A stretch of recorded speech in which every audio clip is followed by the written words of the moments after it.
ಇದು ತಪ್ಪು. ಹಾಕೊಳ್ಳೋಂಥ ಅಧಿಕಾರ ಈಶ್ವರಪ್ಪನವ್ರಿಗೆ ಇಲ್ಲ.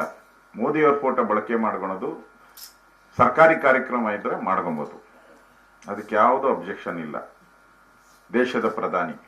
ಆದ್ರೆ ಪೊಲಿಟಿಕಲ್ ವಿಚಾರ ಬಂದಾಗ, ವೋಟ್ ವಿಚಾರ ಬಂದಾಗ, ಚುನಾವಣೆ ವಿಚಾರ ಬಂದಾಗ ಮೋದಿಯವರ ಫೋಟೋ ಬಳಕೆ ಮಾಡುವಂಥದ್ದಕ್ಕೆ ಬಿಜೆಪಿಗೆ ಮಾತ್ರ ಅಧಿಕಾರ ಇರೋದು. ಕಾನೂನು ಪ್ರಕಾರನೂ ಅಧಿಕಾರ ಇರುವಂಥದ್ದು. ಅದು ನಮ್ಮ ಲೀಗಲ್ ಸೆಲ್ ಅದ್ರ ಬಗ್ಗೆ ಗಮನ ಹರಿಸ್ತಾರೆ. ಕೂಡಲೇ ಅದಕ್ಕೆ ಏನ್ ಕಂಪ್ಲೇಂಟ್ ಲಾಡ್ಜ್ ಮಾಡ್ತಾರೆ.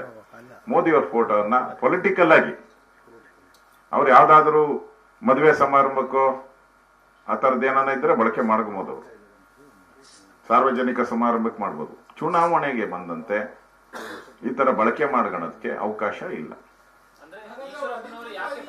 ಅನಧಿಕೃತವಾಗಿ ಅದನ್ನ ಬಳಕೆ ಮಾಡ್ತಾ ಇದ್ದಾರೆ, ಇದು ಸರಿಯಲ್ಲ.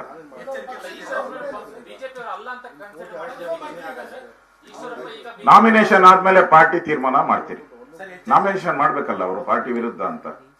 ನಾಮಿನೇಷನ್ ಆದ್ಮೇಲೆ ಅದನ್ನ ತೀರ್ಮಾನ ಮಾಡೋದು ನೀವು ಪಾರ್ಟಿಯ ಸದಸ್ಯರು ಅಲ್ಲೋ ತೀರ್ಮಾನ ಮಾಡೋದು. That's the BJP party. ಅವ್ರು ತೀರ್ಮಾನ ಮಾಡೋದು, ಅವರಲ್ಲ. ಅವರಿಗೆ ನೋಟಿಸ್ ಅನ್ನ ಸರ್ವ್ ಮಾಡಿದ್ದೀರಿ. ನಾವು ವಿಧಾನಸಭೆ ಸ್ಪೀಕರ್ಗೂ ಕೂಡ ಕಂಪ್ಲೇಂಟ್ ಅನ್ನ ಲಾಡ್ಜ್ ಮಾಡಿದ್ದೀರಿ. ಅವ್ರು ಮಾಡ್ತಾ ಇರೋದು ತಪ್ಪು. ಒಂದು ಪಕ್ಷದಲ್ಲಿ ಆಯ್ಕೆ ಆದ್ಮೇಲೆ ಆ ಪಕ್ಷಕ್ಕೆ ಋಣಿಯಾಗಿರ್ಬೇಕು ಯಾರೇ ಆದ್ರೂ ಕೂಡ. ಆ ಕೆಲಸವನ್ನ ಅವರು ತಪ್ಪು ಮಾಡಿದ್ದಾರೆ. ಮುಂದೆ ಪಶ್ಚಾತ್ತಾಪ ಪಡಬೇಕಾಗತ್ತೆ ಅವರು. ಅದನ್ನ ಈಗಲೂ ಕಾಲ ಮಿಂಚಿಲ್ಲ.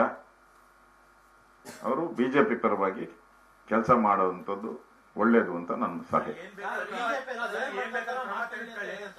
ಕಾನೂನು ಪ್ರಕಾರ ಕ್ರಮ ತೆಗೆದುಕೊಳ್ತೀವಿ. ಹೇಳಿದ್ನಲ್ಲ, ನಾವು ಕಾನೂನು ಪ್ರಕಾರ ಈಗಾಗಲೇ ನೋಟಿಸ್ ಸರ್ವ್ ಮಾಡ್ಬಿಟ್ಟಿದ್ದೀರಿ. ಅವ್ರಿಗೆ ಸ್ಪೀಕರ್ಗೂ ಕಂಪ್ಲೇಂಟ್ ಕೊಟ್ಬಿಟ್ಟಿದ್ದೀರಿ. ಇನ್ಯಾರಪ್ಪ ಅಷ್ಟೇನಾ? ಪಂಚಮಸಾಲಿ ಸಮುದಾಯಕ್ಕೆ ಅವಕಾಶ ಕೊಟ್ಟಿಲ್ಲ ಅಂತ ಪಂಚಮಸಾಲಿ ಸಮುದಾಯದ ಸ್ವಾಮೀಜಿ ಬಿಜೆಪಿ ಮುನ್ಸ್ಕೊಂಡಿದ್ದಾರೆ. ಇಲ್ಲ, ಪಂಚಮಶಾಲಿಗೆ ಕೊಟ್ಟಿದ್ದೀರಿ ಆಲ್ರೆಡಿ. ಬಾಗಲಕೋಟೆ, ಬೆಳಗಾವಿಯಲ್ಲಿ ಕೂಡ ಪಂಚಮಶಾಲಿಗೆ ಪಾರ್ಲಿಮೆಂಟ್ ಚುನಾವಣೆಗೆ ನಾವು ಕೊಟ್ಟಿದ್ದೀರಿ. ಬಂಜಾರ ಸಮುದಾಯಕ್ಕೂ ಕೊಟ್ಟಿದ್ದೀರಿ, ಬೋವಿ ಸಮುದಾಯಕ್ಕೂ ಕೊಟ್ಟಿದ್ದೀರಿ, ಮತ್ತು ಬಲಗೈ ಎಡಗೈ ಸಮುದಾಯಕ್ಕೂ ನಾವು ಪ್ರಾತಿನಿಧ್ಯ ಕೊಟ್ಟಿದ್ದೀರಿ.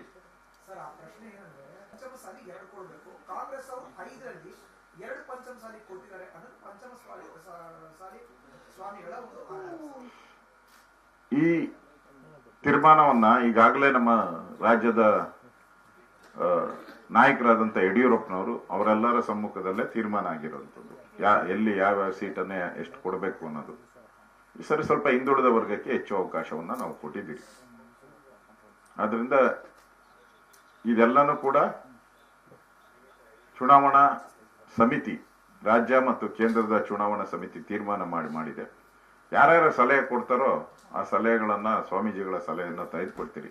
ಮುಂದಿನ ದಿನಗಳಲ್ಲಿ ಅದನ್ನ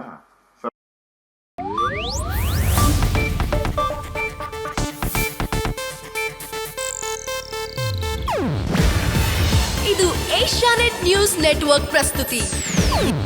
ನೀವು ನೋಡ್ತಿದ್ದೀರಾ ಏಷ್ಯಾನೆಟ್ ಸುವರ್ಣ ನ್ಯೂಸ್.